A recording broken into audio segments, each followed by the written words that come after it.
Let's move on to power rankings.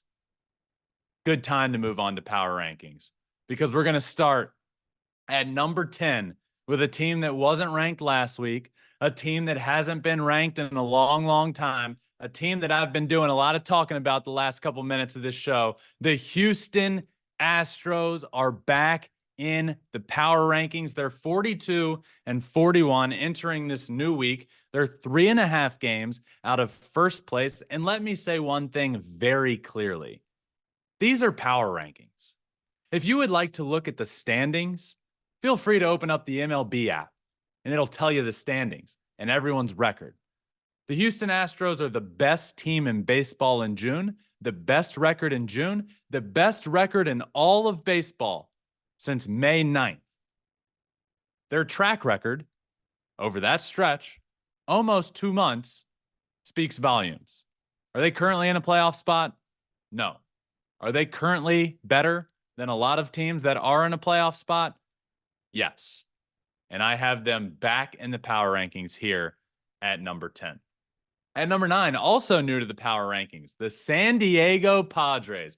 5-1 last week, currently in the second spot for the wild card. Their offense has been a lot of fun to watch. The starting pitching holding it together. By the way, hey, shout out Matt Waldron, who beginning of the year just looked like we got to get this guy out of the rotation. We can't win baseball games with him on the mound. I love a good knuckleball, but man, I don't think it's working. He's been fantastic for a while now. So shout out him. That rotation holding it down, and the offense with Luis Arraez now added to it has just been really, really good. This offense changed a corner big time when Luis Arraez got traded over to the team. So I would love Luis Arraez. I love that guy. Friend of mine, had him on the pod before. Friend of the pod. Would love to bring him back on the show here soon and just talk to him about the difference he's made for the team and how much fun it is playing with this Padres team. So they're here at number 9. Moving on to number 8, down 2 spots. I bumped them up big time after seemingly they were back, but the Atlanta Braves back down 3-4 last week. They are still holding down the top spot in the NL wild card, but this team is befuddling. I don't know why that word came to mind, but it felt right, and I think it works great. This team is befuddling. You know, they're a really good team, and obviously we can talk the beginning of the year. Strider, Acuna, are they going to have Cy Young and MVP? And then you have Austin Riley and all these names.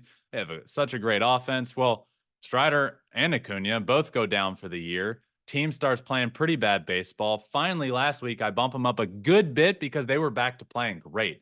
And then they just lose a bunch of games this week. They had no business losing, 3-4 on the week. So bumped them down 2 spots. They're at number 8.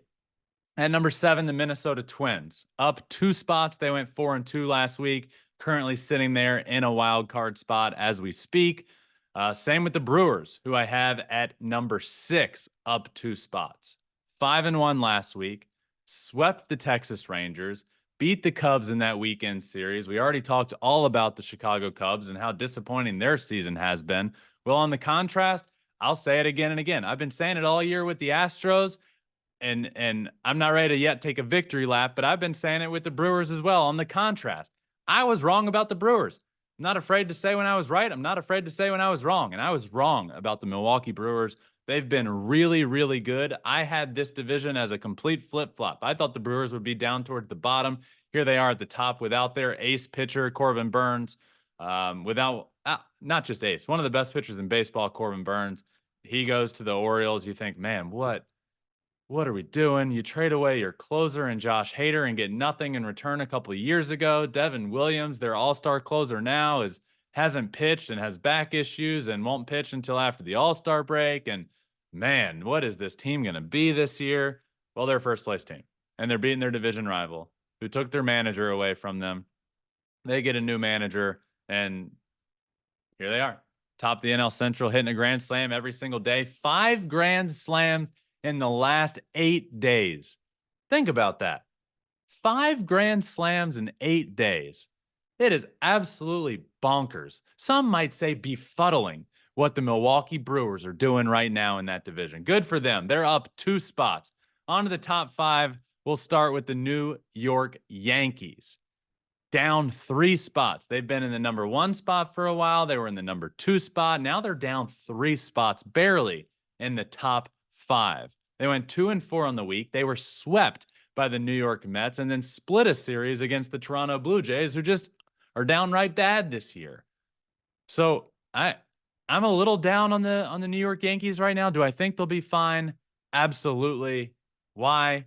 Because they now have Juan Soto, they now have Garrett Cole back, and they have Aaron Judge, who in the month of June led Major League Baseball in batting average with 409 average. He hit 409, led with 37 RBIs. Nobody else was even close.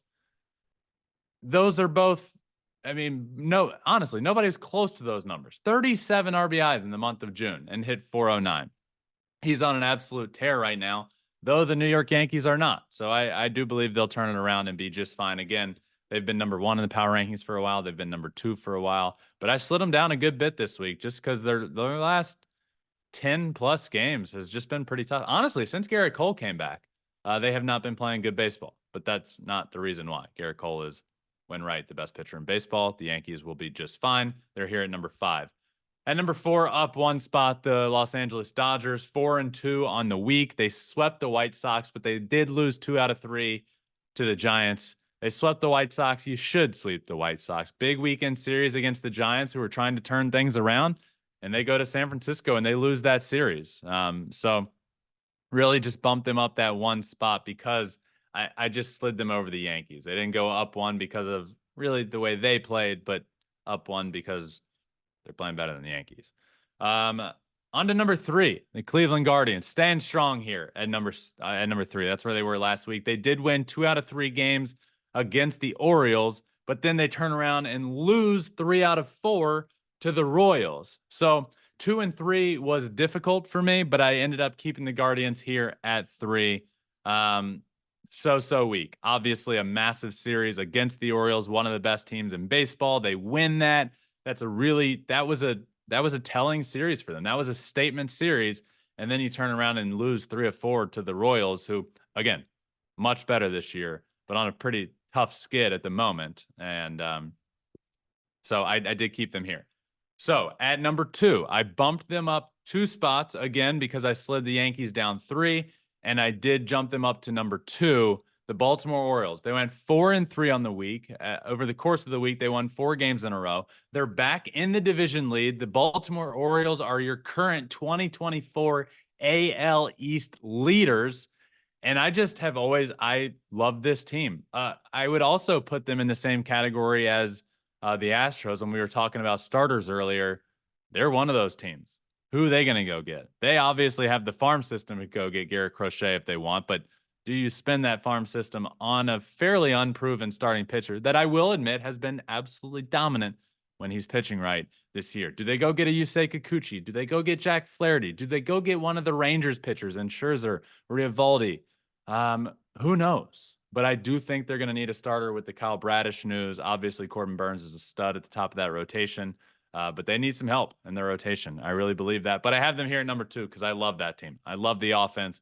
I really like the Baltimore Orioles. I think they're a really good team. I have them as my American League champions this year and in the World Series, playing against the current number 1 team in my MLB Power Rankings, and that is the Philadelphia Phillies, staying strong here. They won 2 out of 3 games against the Tigers on the week. They split a series with the Marlins. Fairly underwhelming week here for the top 5. Obviously, the Phillies winning a series with the Tigers, losing to the Marlins, the Orioles losing to the Guardians, but then winning 4 in a row. Guardians winning 2 out of 3, but then dropping a series. Dodgers dropping the weekend series. Yankees splitting with the Jays, getting swept by the Mets. Top 5, pretty underwhelming. That's 6 through 10. That gap is closing. It was a fairly big gap between number 1 and number 10, and number 1 and number 6. But now we're really closing that gap between the top 5 and 6 through 10. But the Philadelphia Phillies holding strong here with a couple injuries to some big time players for them. But I just love that rotation. I love what they're able to do with Wheeler, Nola, Suarez. Suarez has been unbelievable this year. Wheeler and Suarez are top favorites to win the NL Cy Young Award. The offense, despite missing their guys, despite Harper's, despite his injury, they're rolling, and they're a really, really good team. They are my 2024 World Series champions. That is absolutely not a victory lap because it's July 2nd, and that means absolutely nothing. But as we currently sit, my World Series matchup is the number 1 and number 2 teams in my power rankings, but the Phillies rounds that out. So the power rankings back in the top 10, the Houston Astros at number 10, Padres number 9, Braves number 8, Twins number 7, at 6, the Brew Crew, 5, the Yankees, Dodgers at 4, Guardians at 3, Orioles at 2. And the Philadelphia Phillies are number 1 in this week's power rankings.